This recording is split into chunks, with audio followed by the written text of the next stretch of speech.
3 ವರ್ಷ ದಾಟಿ 4ನೇ ವರ್ಷದಲ್ಲಿ ಕಾಲಿಡ್ತಕ್ಕಂಥ ಹಿನ್ನೆಲೆಯಲ್ಲಿ ಈ ದಿನ .comನ ಓದುಗರ ಸಮಾವೇಶ ಅಂತ ನವೆಂಬರ್ 30ರಂದು ಗುಲ್ಬರ್ಗದ SM ರಂಗಮಂದಿರದಲ್ಲಿ ಹಮ್ಮಿಕೊಂಡಿರ್ತಕ್ಕಂಥ ಹಿನ್ನೆಲೆಯಲ್ಲಿ ಆ ಕಾರ್ಯಕ್ರಮದ ಪ್ರಚಾರ ಸಲುವಾಗಿ ಇವತ್ತು ಪತ್ರಿಕಾಗೋಷ್ಠಿಯನ್ನು ಕರೆದು ತಮ್ಮ ಮುಂದೆಯನ್ನು ಕೂಡ ಮಾತಾಡ್ತಾ ಇದ್ದೀವಿ.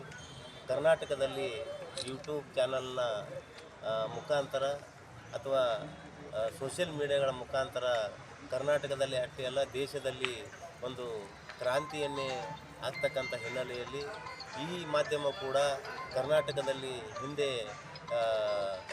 1 ವರ್ಷದ ಹಿಂದೆ ನವೆಂಬರ್ 30ರಂದು ಟೌನ್ ಹಾಲ್ನಲ್ಲಿ ಬೆಂಗಳೂರಿನಲ್ಲಿ ಈ ರಾಜ್ಯದ ಮುಖ್ಯಮಂತ್ರಿಗಳು ಬಂದು ಆ ಕಾರ್ಯಕ್ರಮವನ್ನು ಉದ್ಘಾಟನೆ ಮಾಡಿದರು.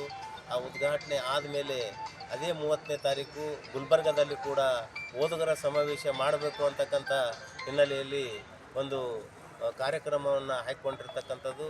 ಆ ಕಾರ್ಯಕ್ರಮದ ಒಂದು ವಿಶೇಷತೆ ಏನಂತಂದರೆ ಕಲ್ಯಾಣ ಕರ್ನಾಟಕ ಭಾಗದ ಒಂದು ಅಭಿವೃದ್ಧಿ ಮತ್ತು ಈ ಭಾಗದಲ್ಲಿ ನಡೆದಿರ್ತಕ್ಕಂಥ ಕಲ್ಯಾಣದ ವಿಶೇಷ ರಾಜಕೀಯ ಸವಲತ್ತುಗಳು ಎಲ್ಲವನ್ನು ಕುರಿತು ಚರ್ಚೆ ನಡೀತಕ್ಕಂಥ ಹಿನ್ನೆಲೆಯಲ್ಲಿ ಅಂದು ಮುಂಜಾನೆ ಈ ಜಿಲ್ಲೆಯ ಉಸ್ತುವಾರಿ ಮಂತ್ರಿಯಾಗಿರ್ತಕ್ಕಂಥ ಪ್ರಿಯಾಂಕ್ ಖರ್ಗೆ ಅವರು ಕಾರ್ಯಕ್ರಮವನ್ನು ಉದ್ಘಾಟನೆ ಮಾಡ್ತಾರೆ.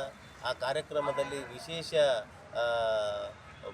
ಹಿರಿಯ ಪತ್ರಕರ್ತರು, ಹಿರಿಯ ಸಂಶೋಧಕರು, ರಾಜ್ಯದ ಅನೇಕ ಜನ ಬಂದು ಭಾಗವಹಿಸ್ತಾರೆ. ಮತ್ತು 2ನೇ ಗೋಷ್ಠಿಯಲ್ಲಿ BR ಪಾಟೀಲ್ ಅವರು ಅಧ್ಯಕ್ಷತೆ ವಹಿಸ್ಕೋತಾರೆ.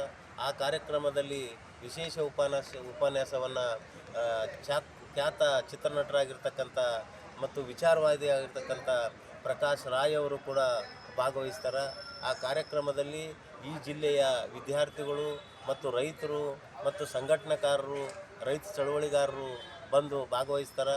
ಮತ್ತು ಕರ್ನಾಟಕದ ಎಲ್ಲ ಜಿಲ್ಲೆಗಳಲ್ಲಿರ್ತಕ್ಕಂಥ ಅನೇಕ ಜನ ವಿಚಾರವಂತರು ಈ ಕಾರ್ಯಕ್ರಮದಲ್ಲಿ ಭಾಗವಹಿಸ್ತಾ ಇರೋದರಿಂದ ಮತ್ತು ಅಲ್ಲಿ ಚರ್ಚೆ ಭಾಳ ವಿಶೇಷವಾದ ಚರ್ಚೆ.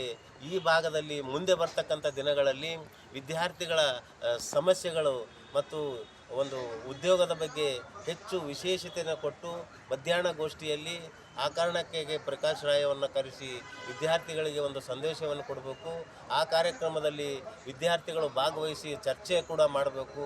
ಮುಂದೆ ಬರ್ತಕ್ಕಂಥ ಹೈದರಾಬಾದ್ ಕಲ್ಯಾಣ ಕರ್ನಾಟಕ ಇಲ್ಲಿವರೆಗೆ ಏನು ಪ್ರಗತಿ ಕಂಡಿದೆ, ಮುಂದೆ ಏನು ಕಾಣಬೇಕು, ಯಾವ ರೀತಿ ಮುಂದೆ ನಡಿಬೇಕು ಅಂತಕ್ಕಂಥದ್ದು ಕೂಡ ಭಾಳ ವಿಶೇಷವಾದ ಚರ್ಚೆ ನಡೆಯೋದ್ರಿಂದ ತಮ್ಮ ಮುಖಾಂತರ ಇಲ್ಲಿರ್ತಕ್ಕಂಥ ಎಲ್ಲ ವಿದ್ಯಾರ್ಥಿಗಳಿಗೆ ಮತ್ತು ಪ್ರಗತಿಪರರಿಗೆ, ರೈತರಿಗೆ, ದಲಿತ ಸಂಘಟನೆ ಮುಖಾಂತರಿಗೆ, ಅನೇಕ ರಾಜಕೀಯ ನಾಯಕರಿಗೆ, ಪ್ರಗತಿಪರ ಬಯಸ್ತಕ್ಕಂಥ ಎಲ್ಲರೂ ಆ ಕಾರ್ಯಕ್ರಮದಲ್ಲಿ ಬಂದು ಭಾಗವಹಿಸಬೇಕು ಅಂತಕ್ಕಂಥದ್ದು ತಮ್ಮ ಮುಖಾಂತರ ಮನವಿಯನ್ನು ಮಾಡ್ಕೋತಾ ಇದ್ದೀವಿ. ತಮ್ಮ ಹೆಸರು? ನಾನು ಈ ಸ್ವಾಗತ ಸಮಿತಿಯ ಅಧ್ಯಕ್ಷರು ಮತ್ತು ದಲಿತ ಸಂಘರ್ಷ ಸಮಿತಿ ರಾಜ್ಯ ಸಂಘಟನಾ ಸಂಚಾಲಕರು ಮರಿಯಪ್ಪ ಹಳ್ಳಿ ಅಂತ.